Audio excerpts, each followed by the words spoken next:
राधे बोल।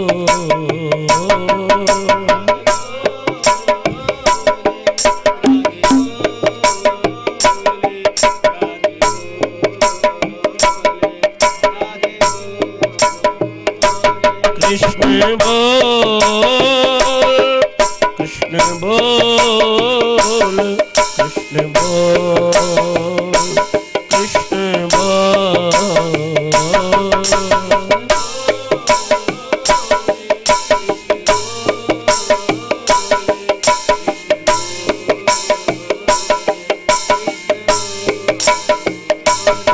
हरे बोल हरे बोल हरे बोल हरे बोल।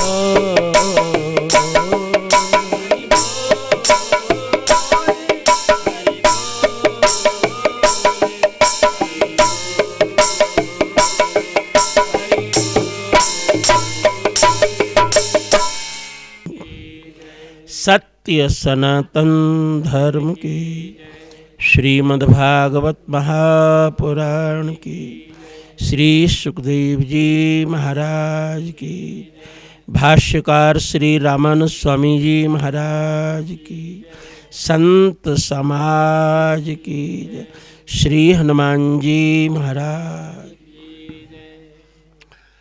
सच्चिदानंद रूपाय विश्वोत्पत्त्यादिहेतवे तापत्रय विनाशाय श्रीकृष्णाय वयं नुमः। जन्माद्यस्य तोऽन्वयादितरतश्चार्थेष्वभिज्ञस्वराट् तेने ब्रह्महृदाय आदिकवये मुह्यन्ति यत् सूरयः तेजो वारिमृदां यथा विनिमयो यत्र त्रिसर्गो मृषा धाम्ना स्वेन सदा निरस्तकुहकं सत्यं परं धीमहि सत्यं परं धीमहि। अखिल हेय प्रत्यनीक कल्याणैकतान श्वेतर समस्त वस्तु विलक्षण कोटि कोटि कंदर्प दर्प दलन अघटित घटना घटीयान पटीयान सर्वतो ज्यायान महतो महीयान भक्तवांछा कल्पतरो पूर्ण ब्रह्म पुरुषोत्तम परमात्मा भगवान प्रभु श्री नारायण आनंद स्वरूप है। जैसे हम लोगों का शरीर हड्डी चमड़ी मांस आदि से बना है, वैसे ही भगवान का श्री मंगल विग्रह आनंद रूपी पदार्थ से बना है। भगवान के शरीर में हमारे जैसे हड्डी चमड़ी मांस आदि नहीं होते। यदि भगवान के शरीर में हड्डी चमड़ी मांस आदि होते तो भगवान को भी ठंडी लगती, फिर यहाँ क्यों रहते मुक्ति नारायण में? हड्डी चमड़ी उनका भी होता तो उनको ठंडी लगती, बुढ़ापा आता। पर आपने कभी राम कृष्ण नारायण के बुढ़ापे के चित्र नहीं देखे होंगे, क्योंकि उनका शरीर हड्डी चमड़ी मांस का नहीं, आनंद नामक पदार्थ से बना है। इसीलिए उनको सच्चिदानंद रूप कहा गया है। भगवान सच्चिदानंद स्वरूप है। भगवान का स्वरूप आनंदमय है। होता है कोई आनंद नाम का पदार्थ। आप कहते हैं लड्डू खाने में बड़ा आनंद आया। लड्डू को तो देखते हैं आप, पर हम कहें आनंद दिखाओ तो क्या आया, क्या दिखाओगे आप? पर है कोई आनंद नाम का पदार्थ। आप कहते हो कीर्तन में बड़ा आनंद आया, सत्संग में बड़ा आनंद आया, कथा में बड़ा आनंद आया, चाहे बिना मन की कहो मुक्ति नारायण में बड़ा आनंद आया। अरे बिना मन की कहो पर कहना तो पड़ेगा ही। नहीं नहीं, आनंद तो आया है, तभी तो हंस रहे हैं। आपने क्यों हंसते हैं? होता है कोई आनंद नाम का पदार्थ, और वो आनंद नाम का पदार्थ किसी वस्तु में नहीं होता। वो आनंद नाम का पदार्थ अपने अंदर होता है, वस्तु में नहीं होता। बहुत रुपया होते हुए भी लोग बीमार और दुखी देखे जाते हैं। रुपया में आनंद होता, बड़े बड़े अरबपति करोड़पति, डॉक्टर कह रखा है घी छूना नहीं, बिना छुका लौकी का साग, सूखी रोटी खाना। अर्थात वस्तु में आनंद नहीं होता।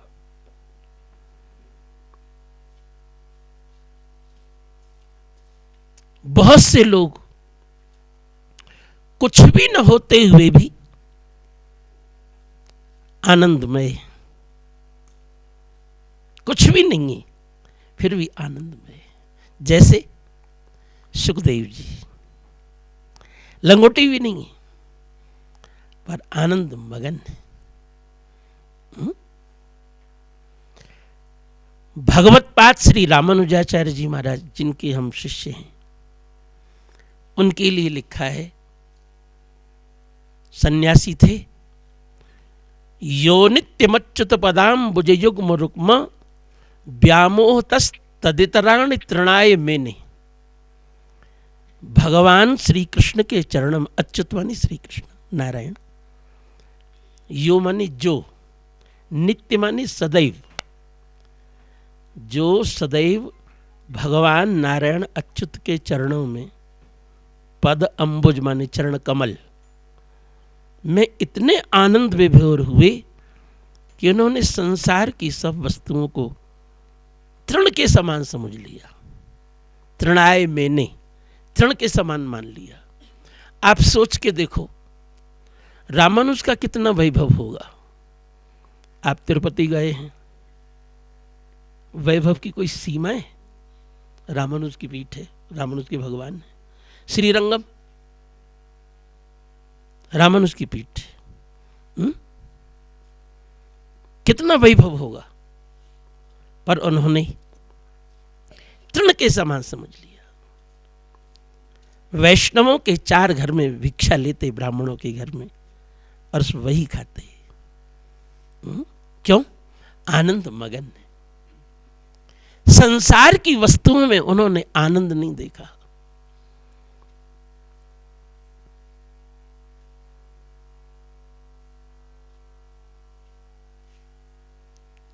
उन्होंने भगवान में आनंद देखा। भगवान आनंद स्वरूप। यदि आपको संसार की वस्तुओं में आनंद मिल रहा है तो आप धोखे में हैं। संसार की वस्तुओं में यदि आनंद मिल रहा है तो जितनी भी वस्तु हैं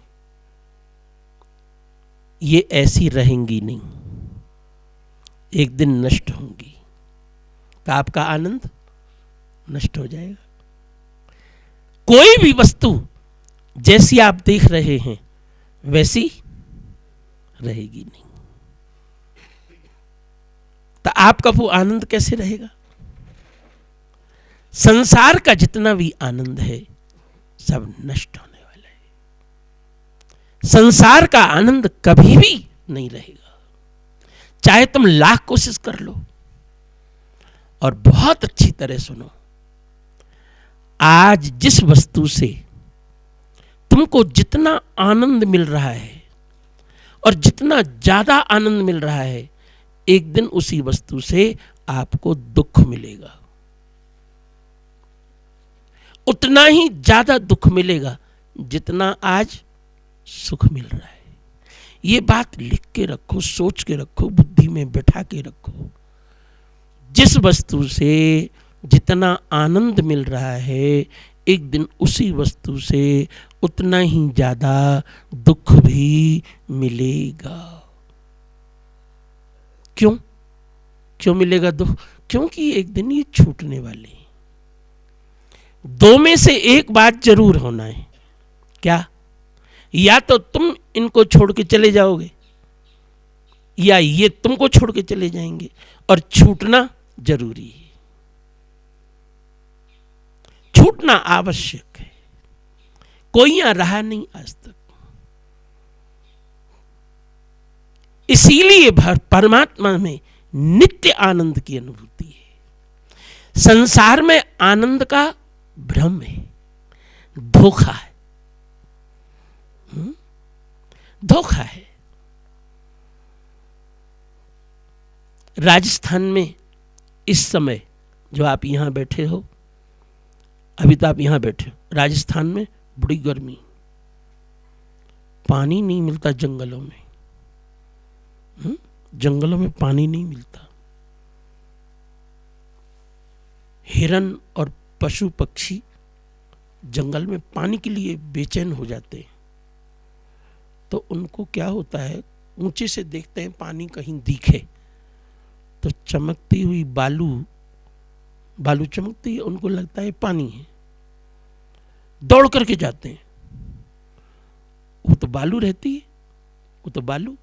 फिर वहां ऊपर कहीं चढ़ के देखते हैं, फिर दूर कहीं दिखते हैं बालू चमकती हुई, फिर दौड़ के जाते हैं, फिर वहां बालू। इसी तरह दिन भर दौड़ते दौड़ते वो मर जाते हैं। अब पानी है, अब पानी है, वो पानी है, वो पानी है, वो पानी है, वो सुख है। बस संसार की यही गति है। अब सुख मिल जाएगा, अब नहीं अब मिल जाएगा, अब नहीं अब मिल जाएगा। इसीलिए आप धोखे में, जो संसार में सुख ढूंढ रहा है, धोखे में। जैसे राजस्थान का हिरन, आनंद स्वरूप तो केवल एकमात्र परमात्मा नारायण है। वो सच्चिदानंद स्वरूप है। सच्चित का मतलब है, सच्चित क्यों लगाया गया है? इसीलिए कि सदैव रहने वाला आनंद। संसार का आनंद क्षणिक है, नष्ट होने वाला है। और बहुत ध्यान से सुनो, संसार का आनंद भोगने के बाद, संसार का सुख भोगने के बाद घृणा पैदा होती है। संसार का सुख का फल घृणा है, उससे घृणा होती है बाद में। और भगवान का आनंद दिने दिने नवम नवम। जितना आनंद लेते जाओगे उतना और बढ़ता ही जाएगा। संसार के आनंद के पीछे घृणा है, नष्ट होने वाला है। इसीलिए भगवान के साथ जुड़ना बहुत जरूरी है, क्योंकि ये आनंद रहेगा नहीं, संसार वाला आनंद। और मुझे लगता है आपके ऊपर भगवान की असीम कृपा है। शायद जो आप सुन रहे हो वो आपकी बुद्धि में इतने दिन से कथा सुन करके बात बैठ गई है, इसीलिए तो आप यहां आए हो। नहीं तो क्यों आते? यहां क्या आनंद मिल रहा है? समझ गए कि भगवान से ही जुड़ना है। और भगवान से जुड़ने के लिए थोड़ा कष्ट तो उठाना पड़ता है।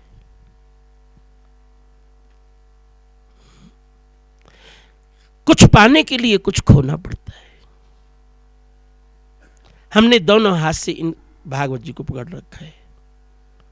अब माइक को पकड़ेंगे तो ये छोड़ना पड़ेगी। एक हाथ से पकड़ेंगे भागवत, एक हाथ से, दोनों में से एक भी ठीक तरह नहीं पकड़ा जाएगा। कुछ पाने के लिए कुछ तो खोना पड़ता है।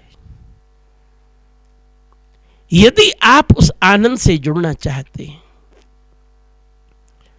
तो कुछ तो छोड़ना पड़ेगा, त्याग तो करना पड़ेगा। क्यों?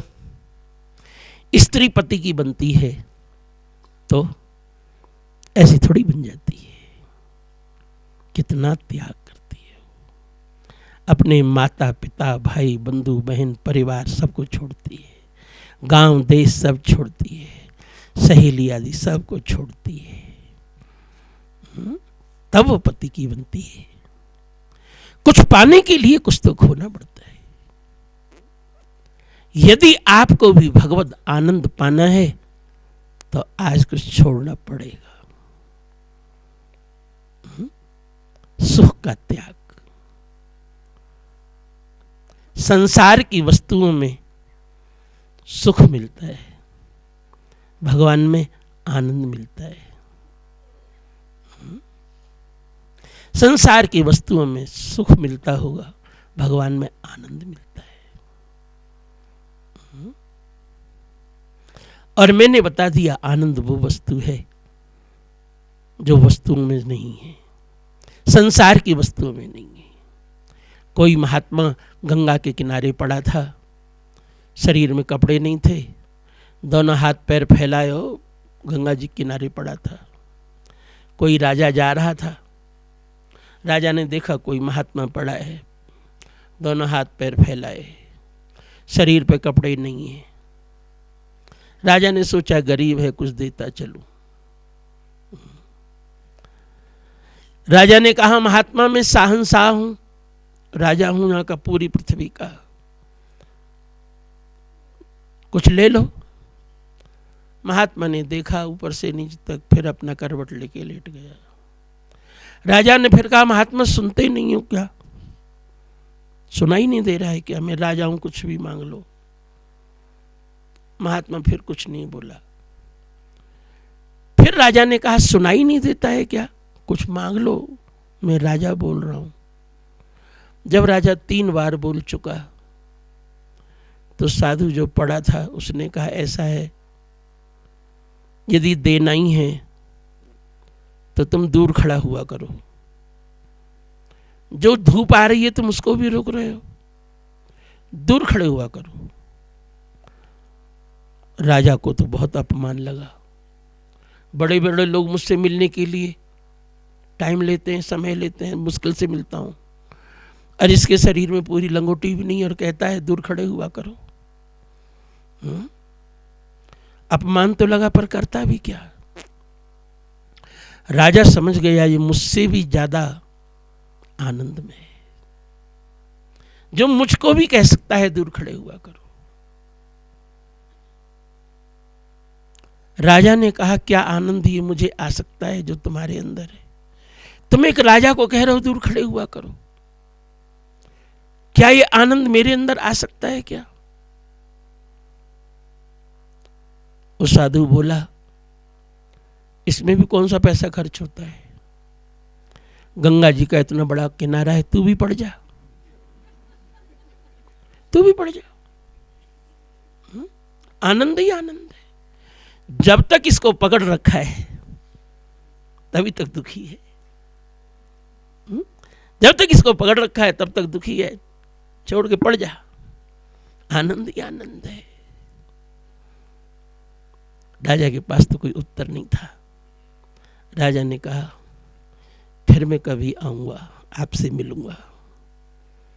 महात्मा ने पढ़े पढ़े कहा जो गया है कभी आया है तो ही आएगा। क्या समझे आप? आनंद वो वस्तु है जो संसार की किसी वस्तु से नहीं मिल सकता है। बस हम भी आपके अंदर एक वही आनंद की किरण डालना चाहते हैं।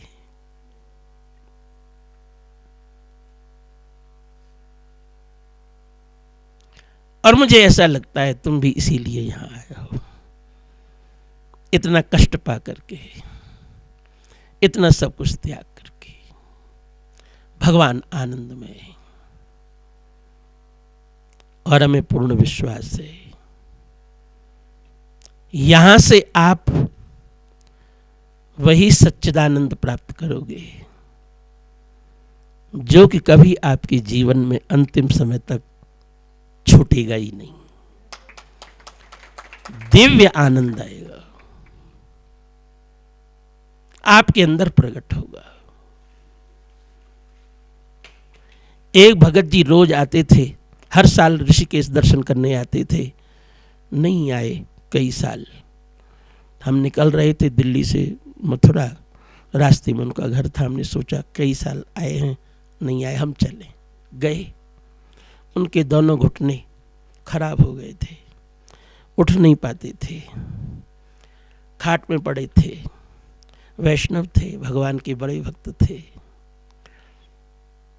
तो मैं गया, खाट में से उठे बैठे, वहीं से हाथ जोड़े, महाराज पास में आओ, चरण छुए, प्रणाम किए। हमने पूछा नहीं, अपने आप ही बोलना शुरू किए, महाराज भगवान की बड़ी कृपा हो गई है। खाट में से उठ नहीं पाता बंदा, भगवान की बड़ी कृपा हो गई है। मैंने कहा कैसे? बोले महाराज जी अब भगवान कहते हैं बैठे खाओ, बैठे खाओ, कोई काम धाम नहीं, बैठे खाओ। महाराज जी अब भगवान बैठे भोजन दे रहे हैं। क्या समझे आप? उठ नहीं पा रहा व्यक्ति, उठने काम नहीं करते, पर इतना आनंद मगन, क्या? भगवान की बड़ी कृपा है। क्या समझे आप? हमारा परिश्रम उसी दिन सफल होगा। आपके साथ हम जितनी मेहनत करते हैं, दुनिया के साथ लगातार कार्यक्रम, बस एकमात्र लक्ष्य है कि आपके जीवन में भी वो आनंद आ जाए कि संसार की वस्तुएं आपको डिगा न सके। वही आनंद है। महात्मा की झोपड़ी में आग लग गई, सब लोग बोले बुझाओ बुझाओ बुझाओ बुझाओ बुझाओ, आग लग गई, आग लग गई। महात्मा के बाहर, झोपड़ी के बाहर जो सामान रखा था, महात्मा उठा उठा करके और आग में डालने लगा। लोगों ने कहा हम तो बुझाने आए हैं और आप आग में और सामान डाल रहे हो। महात्मा ने कहा आज ही तो भगवान प्रकट हुए, आज ही तो भगवान प्रकट हुए। बड़ा मगन। महात्मा जाने लगा, झोपड़ी तो जल गई। महात्मा जाने लगा गांव छोड़ के। गांव वालों ने कहा महाराज हमने आप जैसा त्यागी नहीं देखा, हम तो आपके साथ चलेंगे। क्यों? जैसे आप लोग, हम तो आपके साथ चलेंगे। महात्मा जी ने कहा अच्छा। महात्मा जी ने बांस उठाया, आगे कपड़ा लपेटा, आग लगाए। बोले हाँ कौन कौन साथ चलेगा, अपना अपना घर बताओ।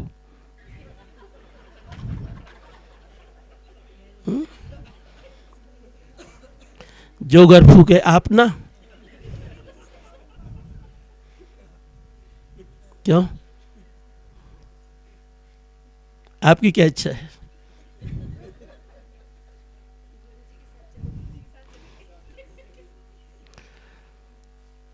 हाँ वही चल सकता है।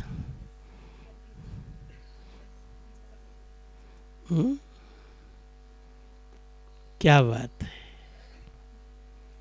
आनंद तो आनंद है,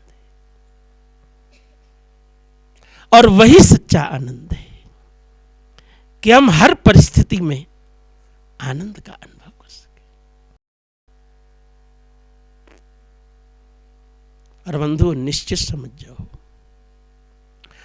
आनंद का केंद्र बिंदु मुक्तिनाथ है।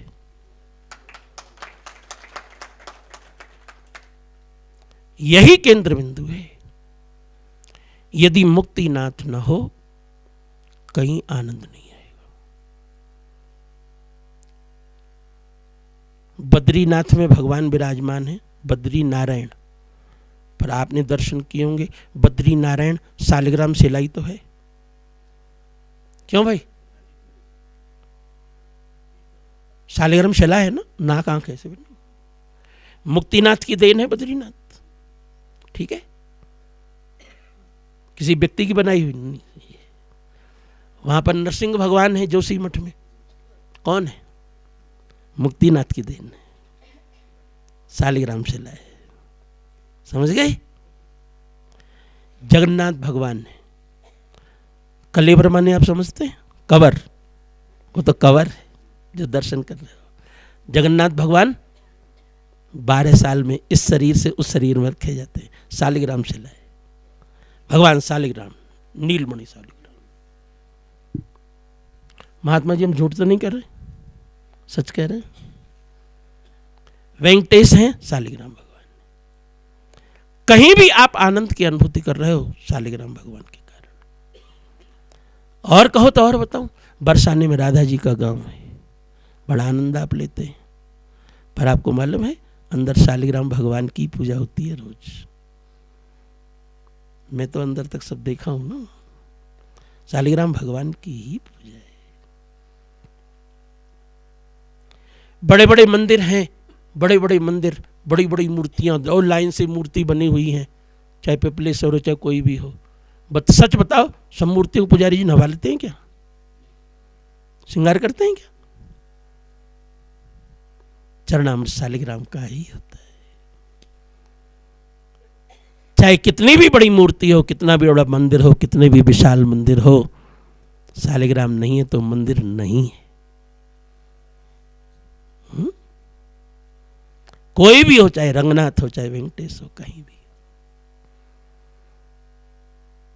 इसीलिए मूल क्षेत्र मुक्ति नारायण है। और बंधुओं, समझने की चेष्टा करो। ये कहो कि मुक्तिनाथ से ही बद्रीनाथ चाहे जगन्नाथ सब पैदा हुए। सच है कि नहीं महाराज जी? बात मुक्तिनाथ से ही सब पैदा हुए। ये नहीं होते तो ना, मैं कहता हूं ना नरसिंह होते जोशी मठ के, ना बद्रीनाथ के होते, न जगन्नाथ भगवान होते, कोई नहीं होता।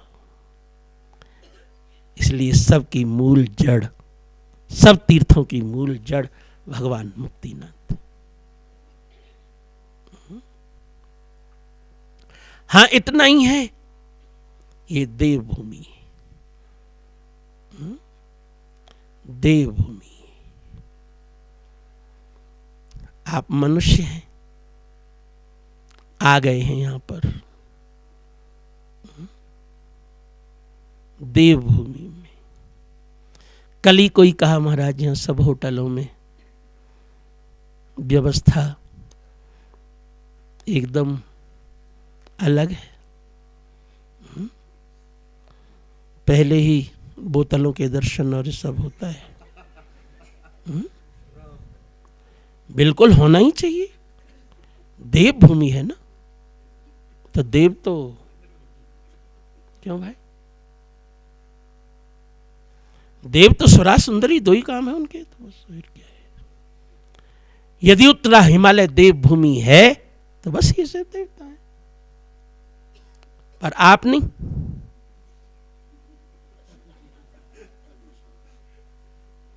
आपको देवी देवता बनने में बहुत देरी लगेगी अभी, इसलिए आप उनके बराबर नहीं करना कि सोच रहे होंगे जब से सब चलता है तो हम भी चला दें,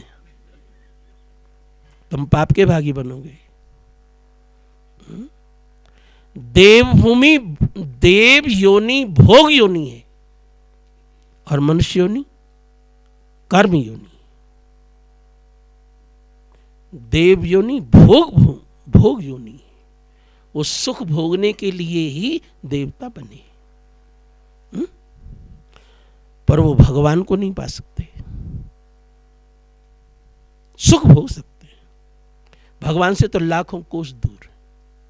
देवताओं की ओर से पूजा बद्रीनाथ में नारद जी करते हैं, समझ गए? पूजा के अधिकारी नहीं है वो, वैकुंठ नहीं जा सकते, आप अधिकारी हो बस। देव योनि भोग भूमि है, भोग भोग सकते हैं खूब। पर आप नहीं। आप भगवान को पाने के अधिकारी हैं। ये देव भगवान को पाने के अधिकारी नहीं, ये वैकुंठ नहीं जा सकते। भागवत के पंचम स्कंद में समस्त देवता इस बात को पंचम स्कंद में सुखदेव जी कह रहे हैं कि जिसने भारत में जन्म लिया वो भाग्यशाली है। नयत्र वैकुंठ कथा सुधा पगा। हम लोग सब वैकुंठ के अधिकारी, भगवान की प्राप्ति के अधिकारी। देवता तरसते हैं मनुष्य बनने के लिए। क्या हम भी मनुष्य बन जाते तो हम भी कथा सुनते और भगवान के धाम को जाते। भागवत के महात्म में सुखदेव जी भागवत की कथा कह रहे थे। राजा परीक्षित का 7वें दिन उद्धार करना है, इसको भगवान से मिला देना है। महात्मा भी संकल्प लेके बैठा है। देवता लोग अमृत का कलश लेकर के आए। देवास्तत्र समागम।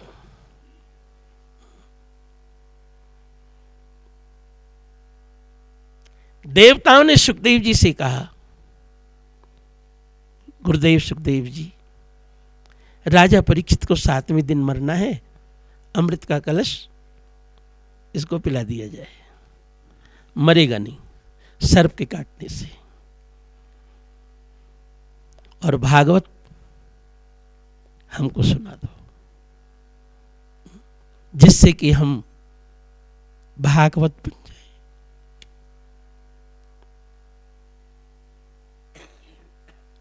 जिससे कि हम भागवत बन जाए, क्योंकि हम अभागवत हैं। हम भगवान के नहीं, भगवान से दूर हैं। भागवत हमको सुना दो, जिससे हमारा जीवन भागवत बन जाए। हम तो भोग परायण हैं, आप हमको भागवत सुना दो। सुखदेव जी देवताओं को देखे और थोड़ा मुस्कुराए। सुखदेव जी ने कहा, देवताओं, इतने लोग कथा सुन रहे थे परीक्षित के साथ, और भी महात्मा बैठे हैं, तुम भी सुनते, चुपचाप बैठ जाते भीड़ में पीछे, कौन पूछता है। पर अब मैं तुमको कथा नहीं सुनाऊंगा, तुम यहां से चले जाओ, तभी सुनाऊंगा जब तुम चले जाओगे।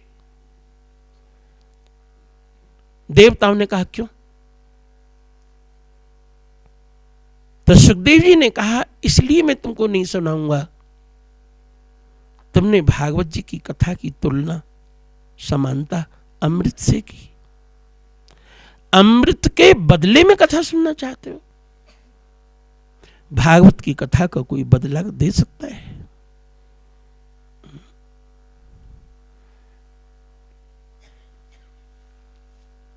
क्व काचः क्व मणिर महान। काच और मणि में देखने में तो एक जैसी है, पर जितना अंतर है उतना ही अमृत और कथामृत में अंतर है। अमृत पीने से व्यक्ति ज्यादा जीता है, बस इतना ही है। महाप्रलय में तो देवता भी समाप्त हो जाते हैं, स्वर्ग ही नहीं रहता। केवल ज्यादा दिन जीते, इतना ही है बस अमृत पीने से। आदमी अमृत पी ले, ज्यादा दिन जिए, खाट में पड़ा पड़ा सड़ता रहे, ऐसा दीर्घ जीवी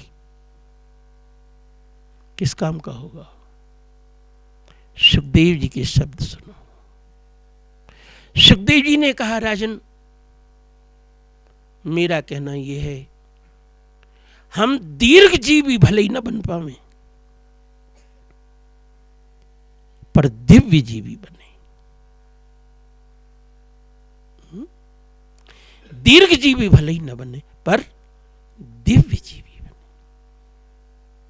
ऐसा जीवन जियो, ऐसा जीवन जियो, भले थोड़े दिन जियो, दुनिया याद करे। आज विवेकानंद के लोग बात करते हैं, विवेकानंद 32 वर्ष जिए बस।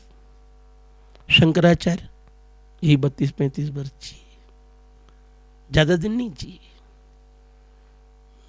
मीराबाई थोड़े दिन जिए। चैतन्य महाप्रभु बहुत दिन नहीं जिए, 40-45 वर्ष, सब जितने भी हैं लोग। पर जब तक जिए, जीवन भगवान के लिए जिए, संसार के लिए नहीं, भगवान के लिए जिए।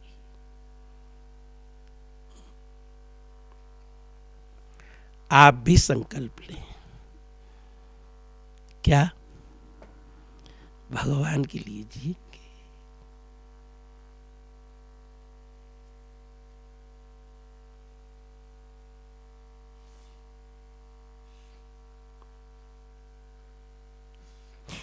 भले ही दीर्घ जीवी न बने, पर जितने दिन जिए भगवान के लिए जिए।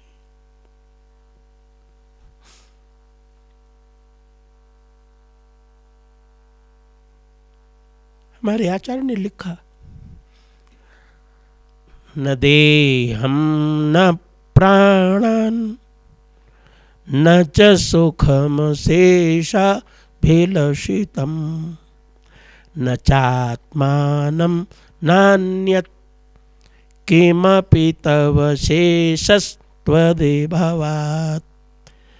बहिर्भूतं नाथ क्षणमपि सहे यातु शतधा विनाशं तत्सत्यं मधुमथन विज्ञापनमिदं।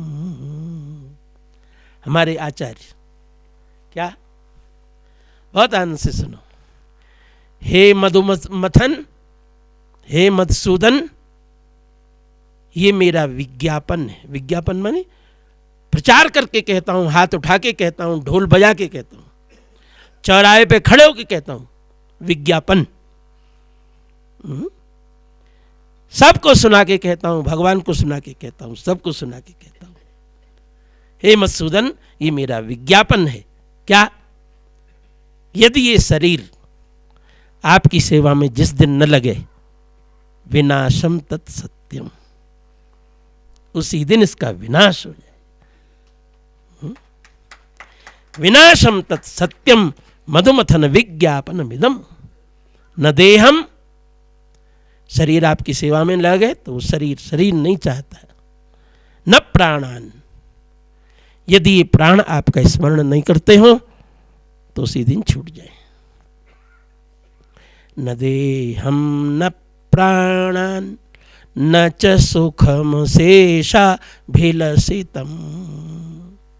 सुख की जितनी भी वस्तुएं हैं,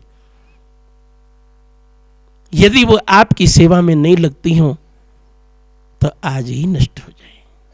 मकान बहुत सुंदर बना है, पर मकान में यदि भगवान की सेवा नहीं होती तो आज ही छूट जाए। न देहम न प्राणान न च सुखम शेषा भेलषितम। न च सुखम शेषा भेलषितम, सुख की जितनी भी वस्तुएं हैं मेरी कोई इच्छा नहीं। न चात्मानं नान्यत्, जीना भी नहीं चाहता और कोई वस्तु भी नहीं चाहता। जो वस्तु तुम्हारी सेवा से पृथक हो। शेषस्त्वदेव, शेष माने दासत्व, सेवा से रहित।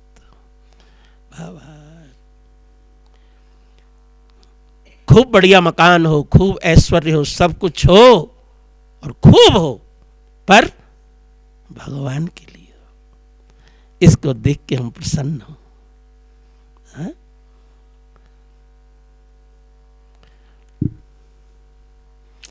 बंधुओं, कथा तो सुनते ही हो, कोई बहुत बड़ी कथा तो होती ही है। भागवतों की चर्चा। रामानुज स्वामी श्री रंगनाथ भगवान को साष्टांग प्रणाम किए, तीर्थ लिए, चरणामृत लिए, सठारी लिए, रोज का ही नियम था। पुजारी ने कहा भगवान का मुकुट टूट गया है, दिखाया, और आपने रंगनाथ के दर्शन किए हैं, भगवान खूब लंबे चौड़े हैं, मुकुट भी 5-6 किलो का है सोने का, कुंडल बड़े बड़े, टूट गया है। अच्छा, अब छोटा मोटा तो नहीं, 5-6 किलो का मुकुट। स्वामी जी सुन लिए,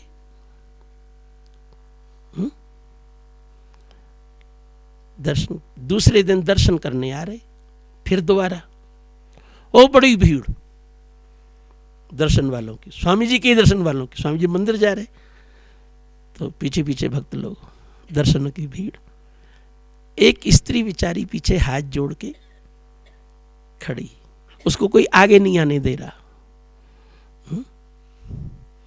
सबसे पीछे खड़ी। थोड़ा आगे भी आती तो लोग, महाराज स्त्रियों से पैर नहीं छुआते थे, सन्यासी थे, दंडी, स्त्रियों से पैर नहीं छुआते थे कभी भी। ओ लो पीछे कर दे।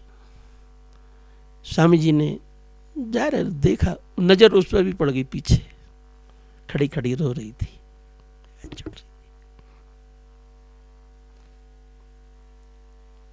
स्वामी जी ने सबसे कहा हटो हटो, उसको बुलाओ, क्या बुलाओ बुलाओ।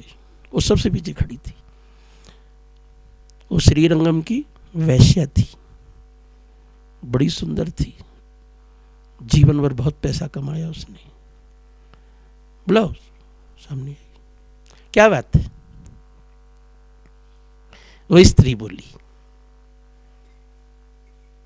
जो स्वामी जी किसी से बात नहीं कर रहे थे उससे, वो स्त्री बोली, महाराज जी मैंने जीवन भर देह व्यापार किया है, शरीर से, इस शरीर से बहुत पैसा इकट्ठा किया हूं, धन भी इकट्ठा किया हूं, कोई पति और बच्चे तो है नहीं, वैश्य हूं। महाराज जी मेरे बाद मेरा धन क्या होगा पता नहीं, कोई मेरे आगे पीछे तो है नहीं। महाराज जी मैं चाहती हूं कि मैं आपके चरणों में समर्पित कर दूं, जिससे मेरे जीवन का कोई सदुपयोग हो जाए। जीवन भर पाप की, जीवन भर पाप की हूं, बहुत धन कमाई हूं। महाराज ने कहा क्या है? महाराज जी जीवन भर कमाई हूं, 5-6 किलो तो सोना ही है, 6-7 किलो घर की संपत्ति में क्या करूंगी, कोई है नहीं। ओ स्वामी जी समझ गए, कल ही पुजारी कह रहा था भगवान का मुकुट टूट गया है। अच्छा, मैं सोच रहा था मैं तो सन्यासी हूं, मैं कहां से दूंगा। अच्छा, भगवान अपनी व्यवस्था अपने आप करते हैं। ठीक है, तुम्हारे यहाँ पुजारी आएंगे, बताएंगे। स्वामी जी मंदिर चले गए, तीर्थ लिए। पुजारी ने फिर कहा स्वामी जी मुकुट टूट गया है, बनना है। स्वामी ने कहा हाँ, इन्होंने अपनी व्यवस्था अपने आप कर ली। सोनारों को बुलाए, जाओ उसके घर, और भगवान का मुकुट करना पाना लेके जाओ। वैश्या के घर में ही सोनारों ने भगवान का मुकुट कुंडल बनाया। वो 5 किलो सोने का मुकुट, अभी बद्रीनाथ जी में 4 किलो का छत्र चढ़ा है, अभी अभी 10 दिन पहले ही 4 किलो सोने का छत्र चढ़ा है। मुकुट निर्माण हुआ। भगवान का मुकुट है, साधारण थोड़ी। श्रीरंगम के बाजे गाजे मुहूर्त में मुकुट धारण होना है, मुकुट बना है। चांदी की थाली में मुकुट रखा गया, वैश्या अपने सिर पे रखी, बाजे बज रहे हैं। बताओ उसके जीवन के आनंद का क्या ठिकाना होगा।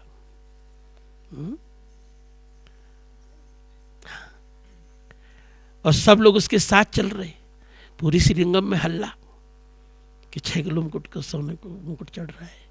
अब जैसे बद्रीनाथ में चढ़ा है तो हम यहाँ चर्चा कर रहे हैं। और लेके चल रही, बाजे बज रहे। स्वामी जी दरवाजे पे खड़े, पुजारी जी ने आकर के प्रोक्षण किया मुकुट का, मोक्षण का मुकुट किया। भगवान को मुकुट धारण कराया गया। उसने तो पूरी संपत्ति जीवन की लगा दी थी, मुकुट और निर्माण में पैसा। उसने प्रणाम किया। जो सेवा करता है उसको बहुमान मिलता है, गोष्ठी कराता है उसको डिब्बा मिलता है आश्रम में, बहुमान। तो वैश्या को भी मुकुट धारण किया था, वह बहुमान। भगवान का दुपट्टा उतार करके वैश्या को पहनाया गया। स्वामी जी खड़े थे, तीर्थ दिया गया और उसने प्रणाम किया। प्रणाम करने के बाद उठी नहीं, वहीं शरीर छूट गया उसका।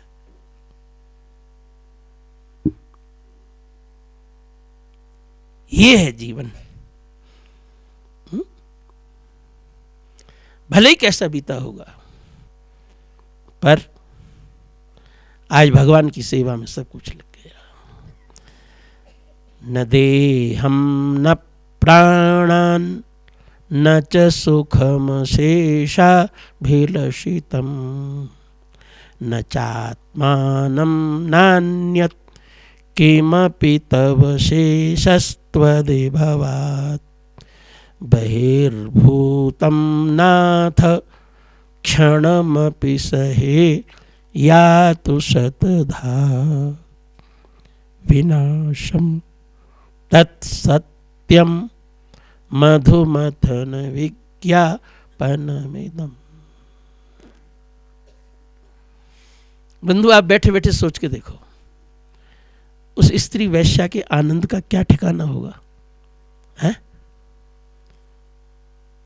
उसके आनंद कोई नाप सकता है उस समय?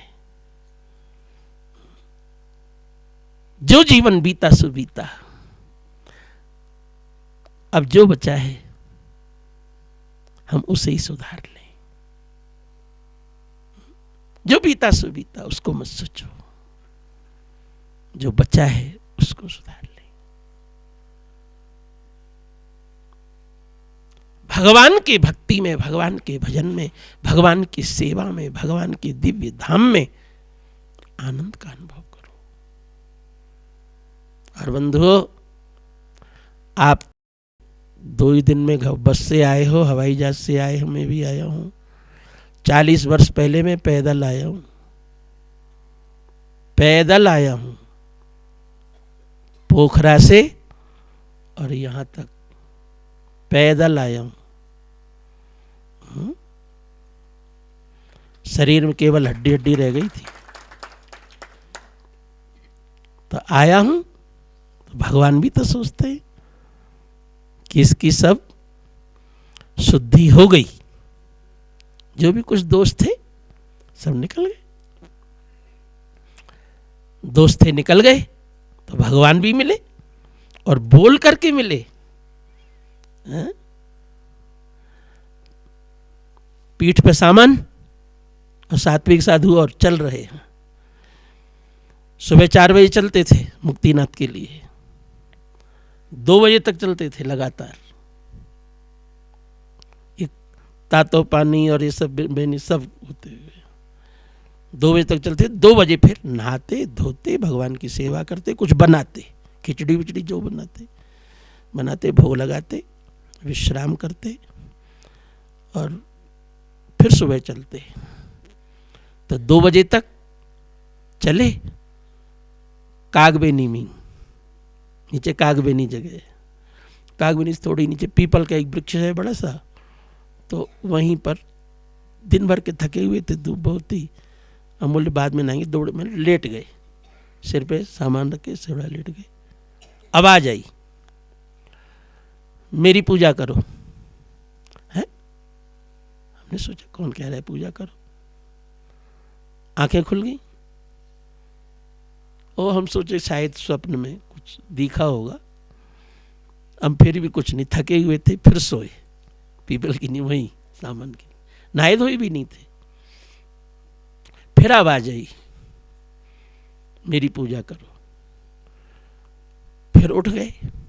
हम समझ गए कोई पीपल पे प्रेत वगैरह रहता होगा। पीपल पे अधिकतर रहते हैं प्रेत वगैरह रहता होगा। कह रहा था मेरी पूजा करो। हट, हम किसकी पूजा करते हैं? चलो यहाँ नहीं, अब आगे रुकेंगे। पूजा क्यों करना था हमको? पर थके हुए थे बहुत, सुबह से 4 बजे से चले थे। फिर लौटे थोड़ी देर की, चलो अब चलेंगे, बस यहाँ नहीं रहेंगे। लेट 1-2 मिनट, अब और स्पष्ट आवाज आई, मैं पीपल के जड़ में बैठा हूं, मेरी पूजा करो। हैं? पीपल की जड़ में बैठा है। देखे कोई नहीं था पीपल के नीचे। हम समझ गए कोई प्रेत है, अब चलना है निश्चित ही। हमसे पीपल की जड़ में घूमते हुए पीपल के पास में पहुंचे तो वहां पर एक लक्ष्मी नृसिंह शालिग्राम रखे थे।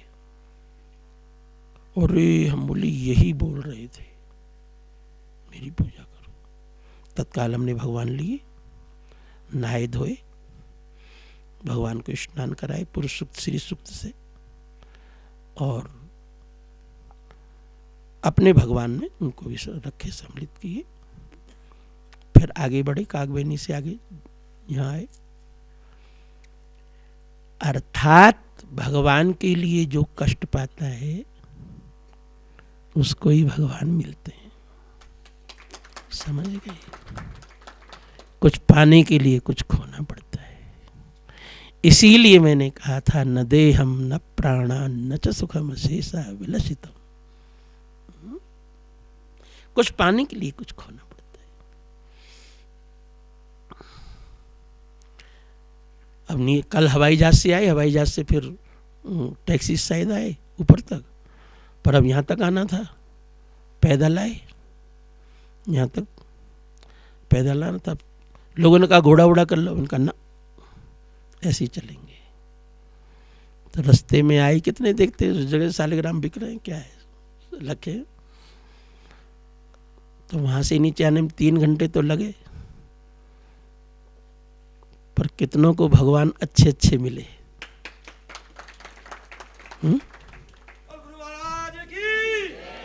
कल किस किस को भगवान मिले? हाथ उठाओ। 1 2 3। तुमको नहीं दिए थे, तुमको तो थोड़ी दिए कल। ऐसे अच्छे सुंदर सुंदर भगवान मिले, देखने में अद्भुत। कुछ पाने के लिए कुछ खोना पड़ता है। बिना कष्ट पाए कुछ मिलता नहीं है दुनिया में। और मैं आपसे भी कहता हूं, सुने भी होंगे आप, आज नहीं, अभी तो 5-7 दिन रहेंगे। सोच के बताना, समझ के बताना, पूछ के बताना, 2-4 जनों से और पूछ के बताना। किसी ऐसे महान व्यक्ति का नाम बताओ जिसके जीवन में कष्ट ना आए हो और महान बन गया हो। कष्ट ना आए हो और महान बन गया हो। बिना कष्ट पाए कोई महान नहीं बना है। इसीलिए कभी भी कष्टों से घबराना नहीं चाहिए। कष्ट तो आते हैं जीवन में।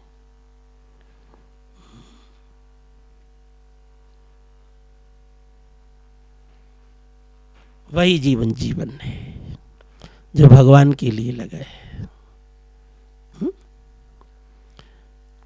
कोई भक्त हमारे साथ राधाष्टमी किया,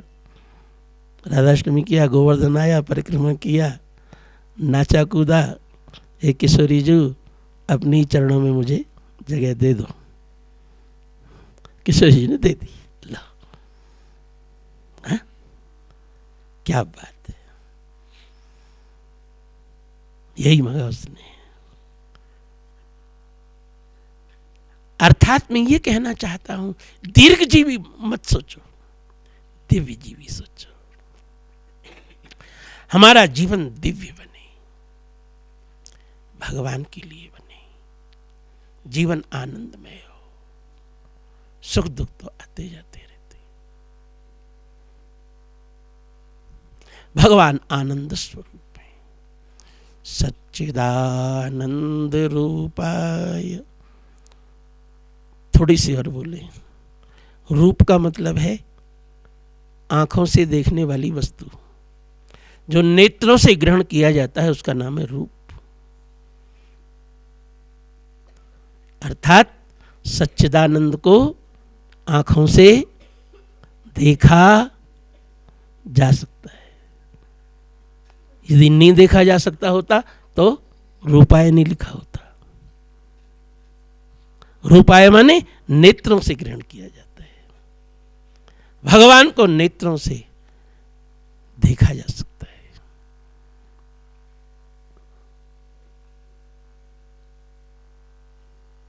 ये कभी मत कहना कि भगवान को नहीं देखा जा सकता।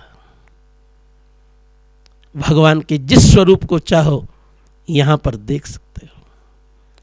और बंधुओं, किया होगा प्रहलाद जी ने नरसिंह भगवान को प्रकट, वामन भगवान कश्यप दिति ने कहां कहां किया होगा प्रकट पता नहीं, पर प्रयाग यहां पवित्र भूमि में मुक्तिनाथ में नरसिंह प्रकट होते हैं, वामन प्रकट होते हैं, शंख चक्र प्रकट होते हैं, वाराह प्रकट होते हैं, मत्स्य प्रकट होते हैं।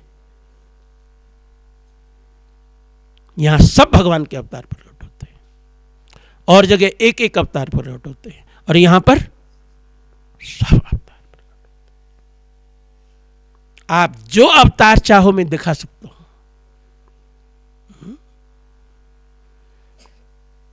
यहां रहने वाले महात्मा कल दर्शन करा रहे थे, वहां यज्ञशाला में सालीग्राम भगवान के सब अवतार। इसलिए इससे ज्यादा पुण्य भूमि और कौन सी होगी। और जगह भगवान का एक एक अवतार, मथुरा में कृष्णा अवतार हुआ, अयोध्या में रामा अवतार हुआ, बद्रीनाथ में नर नारायण अवतार हुआ है। और यहां सब अवतार। इसलिए यहां से पवित्र भूमि और क्या हो सकती है।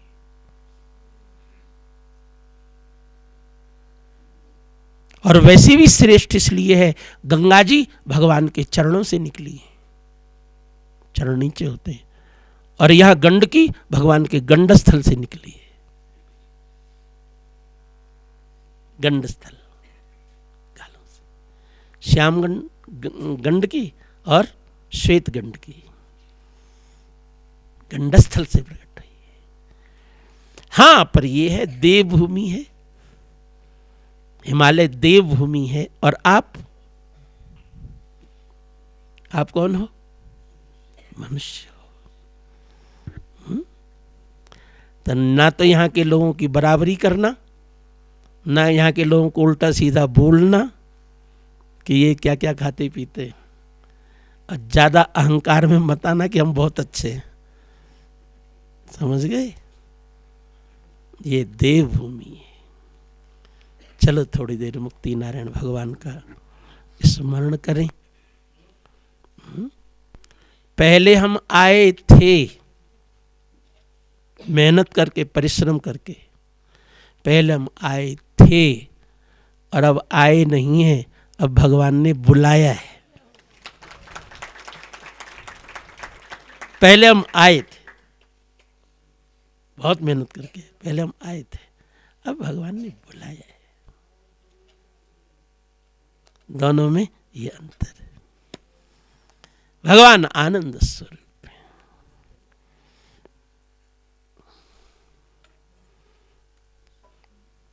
कल कौन कौन जा रहे हो? कल किस किस को जाना है? जल्दी जाओ, थोड़ा जगह खाली हो गए।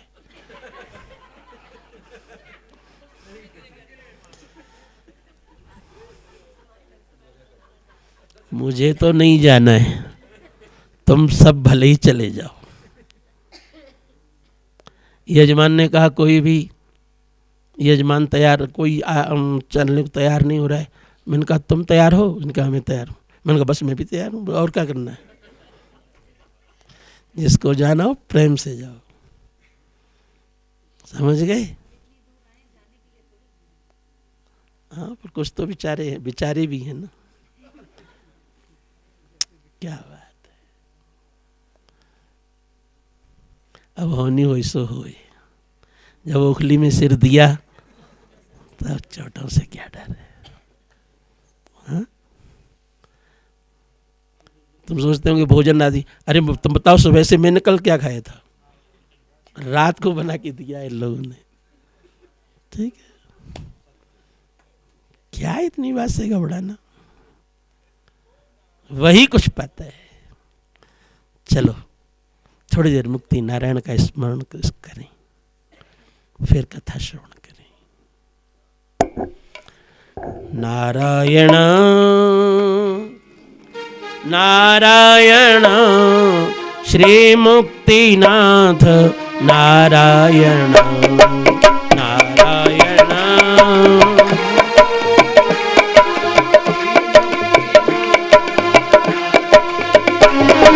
नारायण नारायण श्री मुक्तिनाथ नारायण नारायण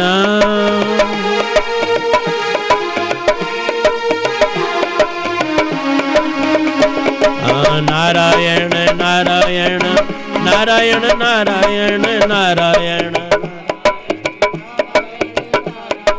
नारायण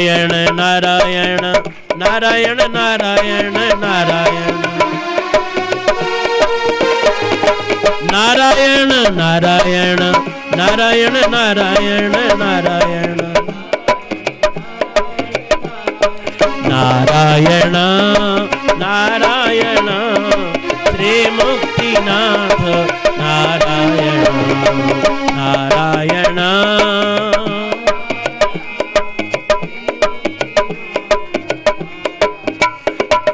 नारायण नारायण श्री मुक्तिनाथ नारायण नारायण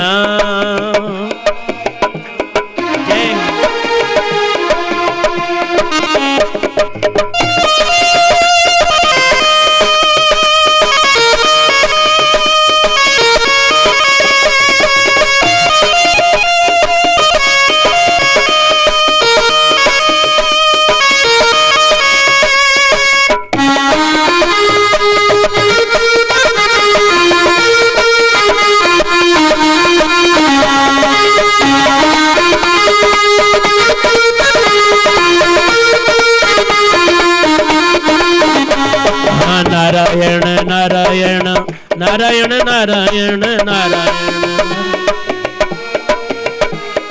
नारायण नारायण नारायण नारायण नारायण नारायण नारायण श्री मुक्तिनाथ नारायण नारायण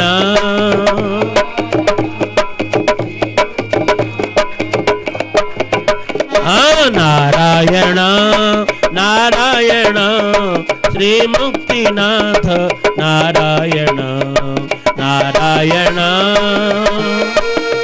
जय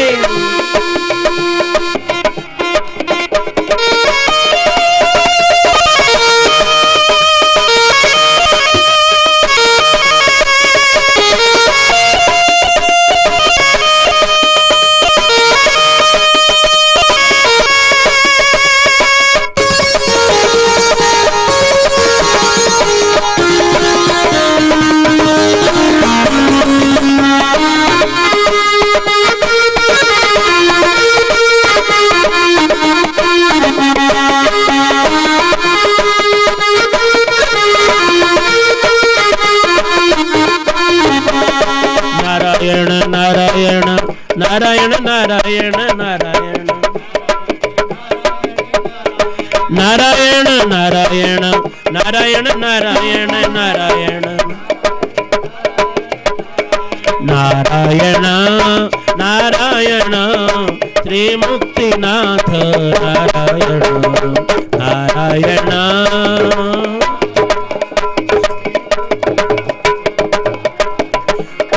नारायण नारायण श्री मुक्तिनाथ नारायण नारायण। जय हो।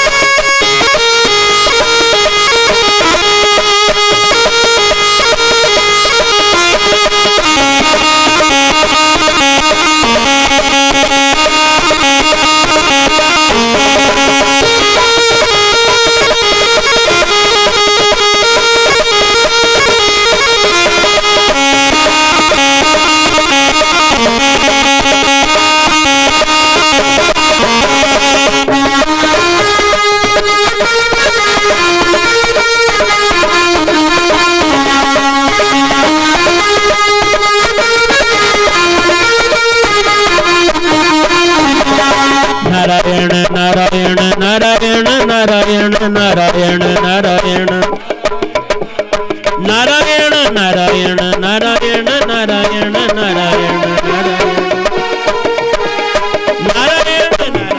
नारायण नारायण नारायण नारायण नारायण श्री मुक्तिनाथ नारायण नारायण।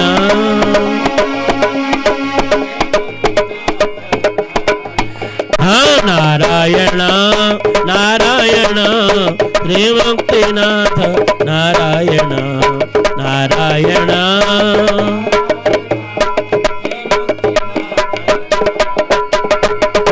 नारायण नारायण श्री मुक्तिनाथ नारायण नारायण।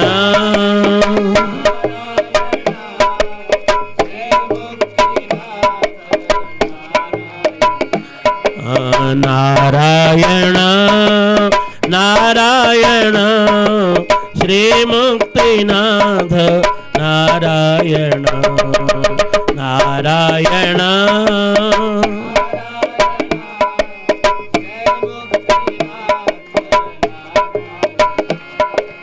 नारायण नारायण नारायण नारायण नारायण नारायण नारायण नारायण नारायण नारायण नारायण श्री मुक्तिनाथ नारायण नारायण।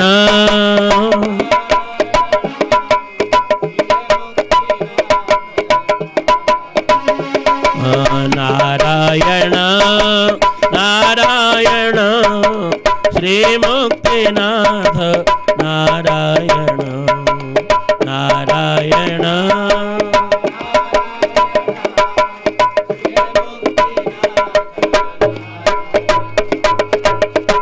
अभी हम लोग भगवान मुक्तिनाथ की चर्चा कर रहे थे। सच्चिदानंद स्वरूप हैं। सच्चिदानंद रूपाय की व्याख्या में आप मुक्तिनाथ की चर्चा सुन रहे थे और ये प्रेरणा कर रहे थे वेद व्यास जी गद्दी से, क्या कि आज बद्रीनाथ हो, चाहे जगन्नाथ हो, चाहे जोशीमठ में नृसिंह भगवान हो, सभी भगवानों का जन्म मुक्तिनाथ से हुआ है। भगवान का जो बद्रीनाथ जी का विग्रह है शालिग्राम शिला में है, जोशीमठ में नृसिंह भगवान है शालिग्राम शिला में। जगन्नाथ भगवान जो मूल विग्रह है वो तो कलेवर बदला जाता है, और जो मूल भगवान है वो जगन्नाथ मुक्ति नारायण भगवान। अर्थात जितने भी तीर्थ हैं सबका जन्म मुक्ति नारायण से हुआ है। महाराज हम ये बता रहे थे, और शायद मुक्तिनाथ जी ने हमारी बात मानी होगी, तो मुक्तिनाथ स्वरूप हमारे स्वामी जी महाराज आज हमारे बीच में उपस्थित है, क्योंकि दंडक ग्रहण मात्रेण, हाँ मैं प्रणाम करता हूँ व्यासपीठ से आपको। जगह छुट्टी है महाराज, हम भी बाहर से आए हैं, छोटे में ही काम चलाना है, छोटे में ही कार्य चलाना है। हमारे यहाँ का नियम है कि जो त्रिदंड ग्रहण करते हैं वो स्वयं नारायण स्वरूप होते हैं। दंडक ग्रहण मात्रेण नरः नारायणो भवेत्। दंड ग्रहण करने से, त्रिदंड ग्रहण करने से नर की नारायण संज्ञा हो जाती है। तो आप मुक्तिनाथ जी की चर्चा सुन रहे थे और हमारे स्वामी जी महाराज पधारे, हमको लगता है मुक्ति नारायण ही पधारे। श्री मुक्ति नारायण भगवान की जय। और हमारा स्वामी जी से विनय है, रहें, निवास करें और व्यवस्था भी हो जाएगी, रहेंगे तो अच्छा। पर आपसे इनको भक्तों के संतोष दिलाना चाहते हैं। अभी हमने जैसे कहा कि मुक्तिनाथ से ही सब धाम है, जितने भी विग्रह हैं, और भगवान कृष्ण ने गीता में अपना विराट रूप दिखाया तो भगवान ने कहा रुद्रों में शंकर भी मैं ही हूँ, नदियों में गंगा भी मैं ही हूँ, अक्षरों में आकार भी मैं ही हूँ, सिद्धों में कपिल मुनि मैं ही हूँ। भगवान सब कुछ अपने को दिखा रहे थे।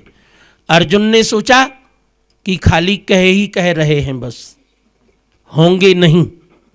भगवान ने कहा तू ऐसा सोच रहा है, मैं इसीलिए तो भगवान हूँ कि मैं तेरे मन की भी जानता हूँ, तेरे मन की भी जानता हूँ तू क्या सोच रहा है। यह सर्वज्ञ सर्वविद, परमात्मा सर्वज्ञ है। सर्वज्ञ माने बाहर से भी जानता है, और सर्वविद माने अंदर से भी जानता है। तभी तो दो शब्द अलग अलग हैं। यह सर्वज्ञ सर्वविद, उपनिषद ने कहा परमात्मा सर्वज्ञ है, सर्वविद भी है। बाहर से हम सबको जानते हैं और अंदर से नहीं जानते, और परमात्मा बाहर से भी जानते हैं और भीतर से भी जानते हैं, क्योंकि सर्वविद भी है। इसलिए दो शब्द अलग अलग रखे गए हैं। भगवान के और सब धामों का वर्णन राम कृष्ण आदि का सबका मैंने बता दिया, पर जितने भी देवता हैं, जैसे कृष्ण के विराट रूप में गीता में ब्रह्मा शंकर वरुण इंद्र कुबेर सब श्री कृष्ण के ही अंदर दिख रहे थे, इसी तरह शालिग्राम शिला में भगवान के सब देवता भी प्रकट होते हैं। शालिग्राम शिला में ही गणेश जी, शंकर जी, रास्ते में नहीं दिखे तो दिखा रहा था, ये शंकर जी शंकर जी शंकर जी शालिग्राम शिला में, शंकर जी भी इनमें प्रकट होते हैं शालिग्राम शिला में, गणेश जी भी प्रकट होते हैं। महाराज को हम इसलिए बिठाए कि आप सबको तो हम मंच पे बुला नहीं सकते, महाराज ही एक शालिग्राम जी भगवान यहाँ आए हैं। महाराज आप इन भक्तों को बतावें, शालिग्राम जी हैं, ये गणेश जी की पूरी सूंड है कि नहीं महाराज है, और एक दंत भी है इस बगल में, देख रहा है नहीं, पर गणेश जी का स्वरूप है कि नहीं पूरा। भगवान सर्वदेवमय है, श्री कृष्ण दिखा रहे हैं। तब मैंने दिखाया कि इससे महाराज कह देंगे तो आपको विश्वास, सबको तो नहीं बुला सकते महाराज देख ले सब कह देंगे हाँ ठीक है। इसीलिए भगवान नारायण ही सर्व देवता उन्हीं के अंदर निवास करते हैं, उनसे अलग कोई भी सत्ता है नहीं। शायद माता जी कुछ संत, हाँ माँ जी आइए जैसा पास में आइए, मैं दे तो नहीं दिखा सकता हूँ पूरी सूंड है और ये पूरा वो है, और एक दंत भी है, इधर नहीं है। हाँ बिल्कुल लीजिए, सबको दिखाता है, देख रहे हैं। भगवान सर्वदेवमय, मैं ये बताना चाहता था इन लोगों को, जितने भी रामकृष्ण आदि हैं आपने तो देखे नहीं किसी को, रामकृष्ण नारायण को आपने देखा नहीं, कैसे सिद्ध होता है?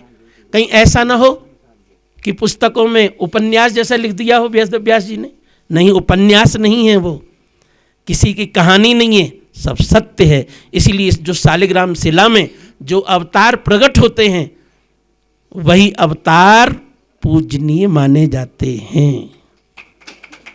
शालिग्राम से रामकृष्ण की पूजा है। शालिग्राम भगवान में जो 3 मुख के होते हैं वो सीताराम जी बोले जाते हैं। सीताराम लक्ष्मण 2-2 मुख चक्र होते हैं। इसी तरह भगवान के मुख वाले भगवान के 2 चक्र भी हम दिखाए थे बालकृष्ण के, ठीक है।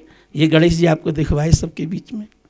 अर्थात मुक्तिनाथ से अलग दूसरे कोई देवी देवता होते नहीं और सब इन्हीं के अंदर विद्यमान हैं। अब आपकी श्रद्धा और भक्ति की बात है कि आप क्या पा सकते हैं और कितना पा सकते हैं, वो तो अनंत है। वो तो अनंत है, क्या दे सकता है और क्या कर सकता है उसकी इच्छा के ऊपर है। आपकी झोली कितनी बड़ी है ये आपके ऊपर निर्भर करता है। आकाश से तो आनंद बरस रहा है, पर आप कितना ले पाओगे, आपकी झोली कितनी बड़ी है ये आप जानो। ये मैं इसलिए दिखा दिया कि स्वामी जी बैठे हैं तो शायद तुम सबको विश्वास हो जाएगा। ऐसे दिखाते हो विश्वास नहीं है तो दिखते नहीं आप क्या हैं। तो ये भगवान के दिव्य रूप यहाँ पर है। चलिए, आपने दर्शन किया, बड़ी कृपा की, महाराज का सम्मान करें। थोड़ा भक्त करना चाहते हैं क्या? मंच महाराज हमारा छोटा है, नहीं तो और आपका कुछ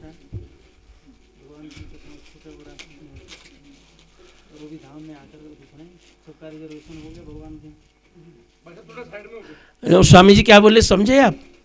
क्या बोले? आप सबका रिजर्वेशन हो गया भगवान के यहाँ के लिए। आपका प्रवचन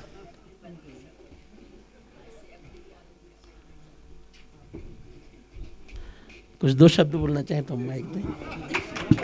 हाँ, अच्छा लो महाराज, हम तो घिसे पिटे हैं पुराने, सब कोई नया कुछ आता है। नारायण, यहाँ की तो यही करता है। जय श्रीमन नारायण।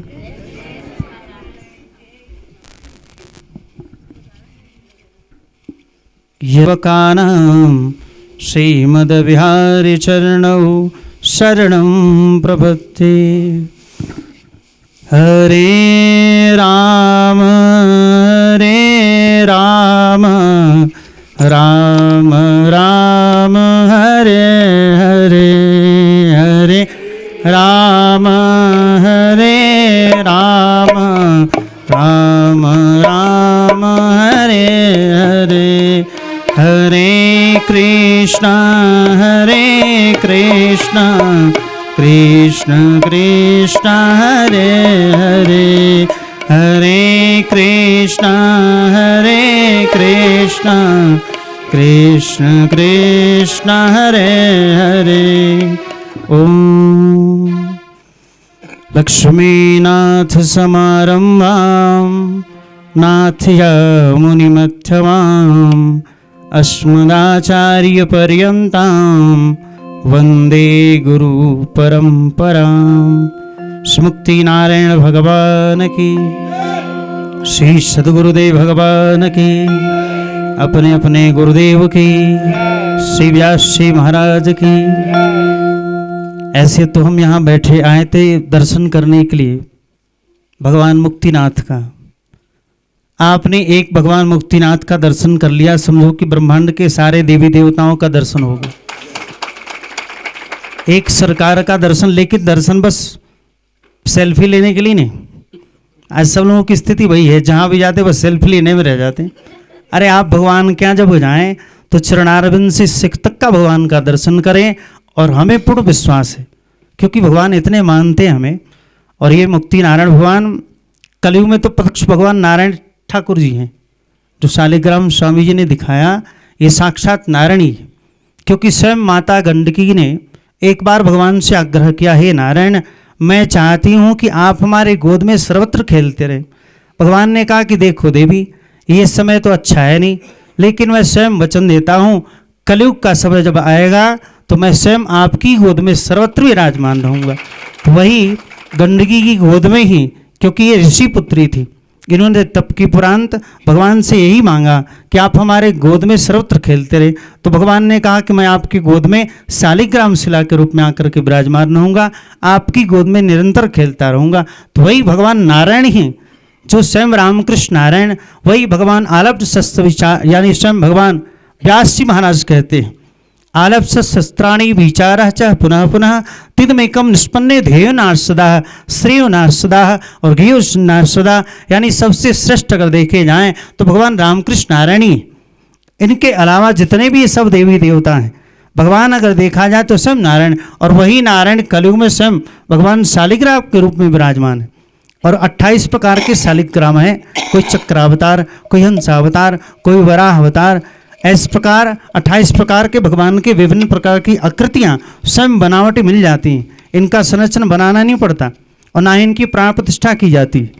बिना प्राण प्रतिष्ठा के स्वयं प्रतिष्ठित हैं, इसलिए गृहस्थाश्रम में इनकी सेवा भी हो सकती है। जैसे राधास जी महाराज ने स्वयं पुरजन्म के ठाकुर जी महाराज जब गंगा स्नान करने गए तो पुरजन्म के ठाकुर जी स्वयं मिल गए उनको, और वही उन्होंने नीम के पेड़ के नीचे रह करके और ठाकुर की सेवा की। स्वयं भगवान ने आकर के उनके यहाँ और स्वयं भोग लगाया। तो इसलिए कलयुग में तो साक्षात नारायण स्वयं शालिग्राम भगवान ही है। और इन्हीं की कृपा से अभी तो भागवत की कथा हो रही है शायद, श्रीमद् भागवत महापुराण जो सारे पुराणों में श्रेष्ठ है, आप सब उसकी कथा सुन रहे स्वामी जी महाराज के मुखारबिंद से।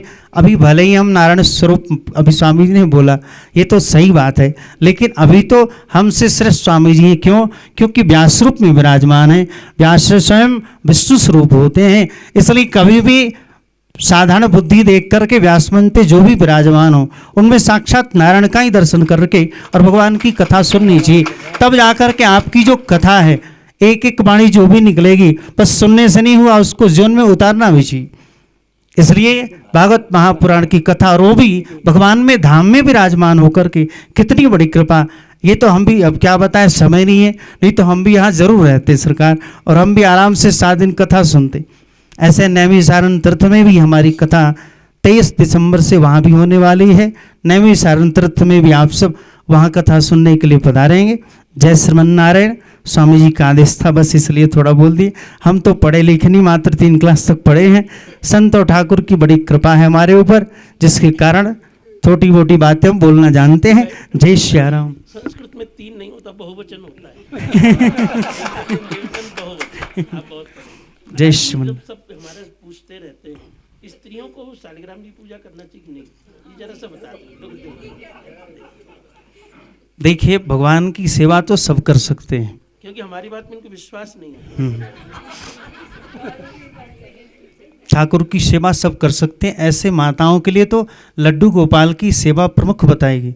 लड्डू गोपाल मतलब कृष्ण भगवान, ठीक ना, जो ठाकुर जी हैं। लड्डू गोपाल पित्तल वाले आते हैं ना, इनकी सेवा ही गृहस्थाश्रम में स्त्रियों को करना चाहिए। और शालिग्राम की एक शिला एक ही घर में आप रख सकते हो, यानी 2 नहीं रखा जा सकता है, 4 रखा जा सकता है। 4 से ऊपर आप जितना रखो, 28, 10, 50, 100 जितने अधिक से अधिक हो जाए वो तो दिव्य देश का प्रभाव हो जाएगा आपके घर में। इसलिए भगवान की सेवा, लेकिन जो भी भगवान की सेवा करें वो सोचिए सीचिवा का ध्यान रखें, यानी पवित्रता से ही भगवान को प्रसन्न किया जा सकता है। आप चाहो, ये मुक्ति नारायण तो साक्षात नारायण है, आप चाहो कि हम भंग तमाकू सुल्फा गांजा खाते पीते और सरकार की सेवा कर लें, आपको यहाँ आने के उपरांत भी कष्ट भोगना पड़ेगा। इसलिए सात्विक रूप से अगर आप आवे, तीर्थ का महत्व ही है। तीर्थ का तीर्थत्व समाप्त कब होगा? आप तीर्थ में जाने के उपरांत अगर अखाद्य खाते हैं, अपेय पीते हैं, तो तीर्थ के जो अधिष्ठात्री देवता होते हैं वो आप पर क्रुद्ध होते हैं, और जब क्रुद्ध होते हैं तो केदारनाथ वाली स्थिति आती है। जैसे 2013 में केदारनाथ में हमारे ही सामने लाखों लोग बह गए। क्यों? क्योंकि हमारा आप तीर्थ में तो जाते हैं, जो नहीं खाना वही खाते हैं, जो नहीं पीना वही पीते हैं। इसलिए आप भागवत की कथा सुन रहे तो 7 दिन तक, क्योंकि भगवान की कथा जहाँ होती है 68 करोड़ तीर्थों का वास वहाँ हो जाता है। भगवत की कथा जहाँ भी भागवत महापुराण की कथा होती है, सारे तीर्थ वहाँ विराजमान हो जाते। इसलिए आपको कहीं तीर्थों में जाने की आवश्यकता नहीं। और तीर्थ क्षेत्र कतम पापम वज्रलेखो भविष्यति, इसलिए तीर्थ क्षेत्र में जाने के उपरांत अगर आप पाप करोगे तो वज्रलेख हो जाएगा। इसलिए यहाँ आने के उपरांत आप सात्विक भोजन करें और सात्विक आहार लें और तदुपरांत सात्विक बुद्धि से भगवान की कथा सुने। आपके ऊपर लाखों करोड़ों यज्ञ करने का फल प्राप्त होगा। जय श्रीमन्नारायण। जय सरकार। लक्ष्मी नारायण स्वामी जी महाराज की गंगा पुत्र स्वामी जी महाराज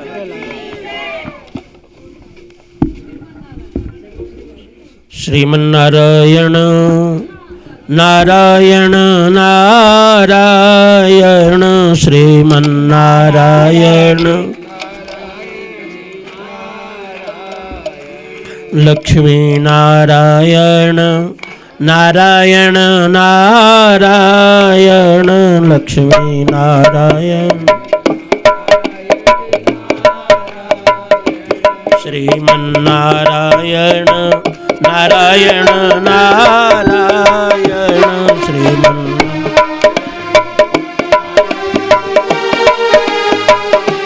भजमन्नारायण नारायण नारायण भजमन्नारायण। जय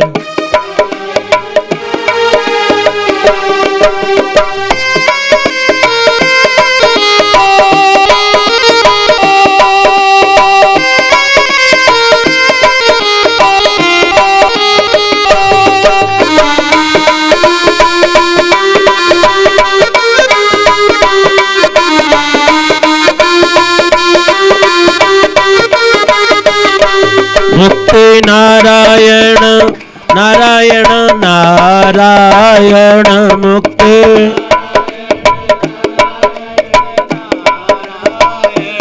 मुक्ति नारायण नारायण नारायण मुक्ति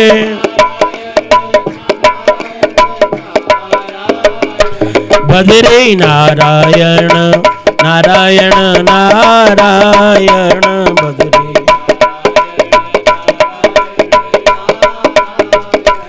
बद्री नारायण नारायण नारायण बद्री।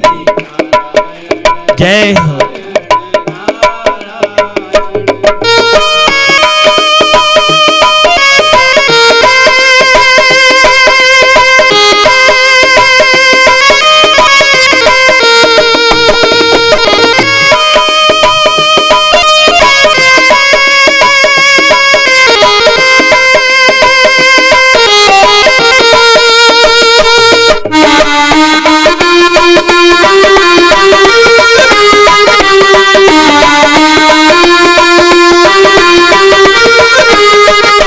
श्रीरंग नारायण नारायण नारायण श्रीरंग नारायण वेंकट नारायण नारायण नारायण वेंकट नारायण गोदा नारायण नारायण नारायण गोदा नारायण श्रीमन्नारायण नारायण नारायण श्रीमन्नारायण भजमन्नारायण नारायण नारायण भजमन्नारायण श्रीमन्नारायण नारायण नारायण श्रीमन्नारायण। जय हो।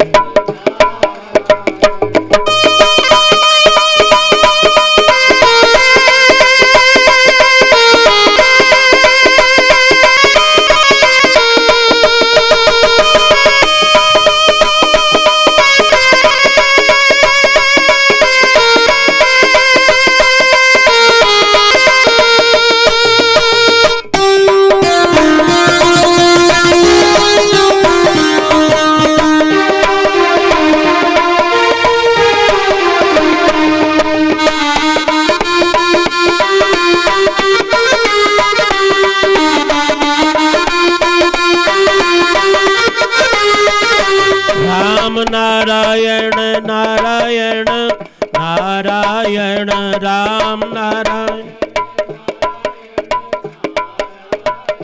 कृष्ण नारायण नारायण नारायण कृष्ण श्रीमन्नारायण नारायण नारायण